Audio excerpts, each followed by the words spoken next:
கனடாவில் வழங்கப்படும் அரசாங்க உதவித்தொகைகள் அடுத்த வாரம் சிலருக்கு கிடைக்கும் என அறிவிக்கப்பட்டுள்ளது. இந்த உதவித்தொகைகளில் கனடா ஓய்வூதிய திட்டம், முதியோர் பாதுகாப்பு மற்றும் முன்னாள் படைவீரர் ஊனமுற்றோர் ஓய்வூதியம் ஆகியவை அடங்கும். இது அவர்களுக்கு மாதாந்த நிதி ஆதரவை வழங்குகின்றன.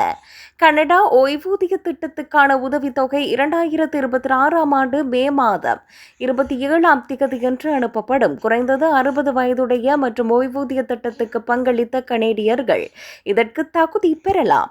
65 வயதுடைய புதிய பயனாளிகள் மாதத்திற்கு சராசரியாக சுமார் $925 பெறுவார்கள். அதே நேரத்தில் அதிகபட்ச உதவித்தொகை $1507 வரை இருக்கலாம்.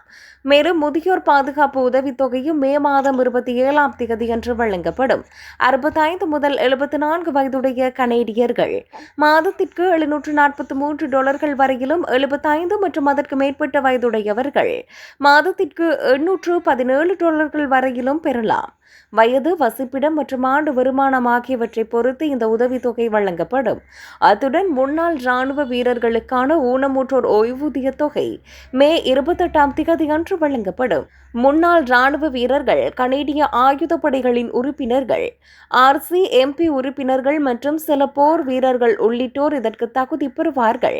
வழங்கப்படும் தொகை ஒரு நபரின் ஊனம் மற்றும் குடும்ப சூழலை பொறுத்து அமையும். அரசாங்கம் இந்த கொள்கையை ஒவ்வொரு மாதமும் தொடர்ந்து வழங்கும். இதேவேளை இந்த ஆதரவுக்கு மேலதிகமாக மாகாண அல்லது பிராந்திய நலன்களை பெறுவதற்கான தகுதி தொடர்பில் கனேடியர்கள் சரிபார்த்துக் கொள்ளலாம். தங்கள் மாகாணத்தின் அதிகாரப்பூர்வ அரசாங்க இணையதளம் அல்லது நலன்கள் வலைத்தளத்திற்கு சென்று இதனை சரிபார்த்துக் கொள்ள முடியும் என்பது குறிப்பிடத்தக்கது. தங்கள் மாகாணத்தின் அதிகாரப்பூர்வ அரசாங்க இணையதளம் அல்லது நலன்கள் வலைத்தளத்திற்கு சென்று இதனை சரிபார்த்துக் கொள்ள முடியும் என்பது குறிப்பிடத்தக்கது.